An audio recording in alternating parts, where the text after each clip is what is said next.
দুদিন পরে একটা দিবস আসবে, যে দিবসে এই বিশ্বের কোটি কোটি মানুষ আল্লাহ পাকে সরাসরি অবাধ্য হবে, এমনভাবে অবাধ্য হবে যে মানুষের জায়গায় থাকবে না। মানুষ তার প্রবৃত্তির পাশবিক দাসত্ব করবে। আল্লাহ পাক কি জন্য সৃষ্টি করতে গেলেন এই মহাবিশ্ব? উত্তর হচ্ছে ভালোবাসা। আল্লাহ পাক তার সৃষ্টিকে ভালোবাসেন। আল্লাহ রাব্বুল আলামিন তার মাখলুকদেরকে ভালোবাসেন এবং তিনি চেয়েছেন যেন আমরাও তাকে ভালোবাসি।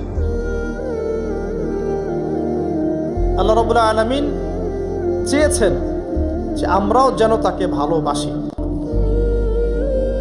আল্লাহ রাব্বুল আলামিন এর কাছে 100 ভাগ রহমত বা ভালোবাসা এবং দয়া আছে, যার মধ্যে 1 ভাগ, মাত্র 1 ভাগ তিনি পুরো মহাবিশ্বে ছড়িয়ে দিয়েছেন। সমস্ত সৃষ্টির মধ্যে এই 1 ভাগ ভালোবাসা বিরাজ করছে।